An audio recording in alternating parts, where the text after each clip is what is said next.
بیا با دیده خوشبینی به دنیا بنگریم، غصه را رها کنیم، مژده شادی آوریم.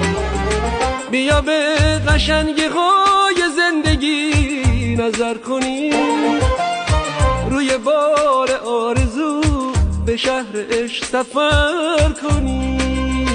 بیا از هرچی غم فرار کنیم، بیا پاییز دلو بهار کنیم.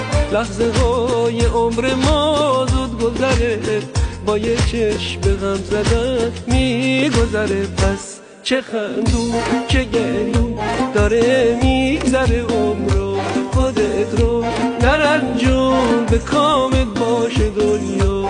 چه خندون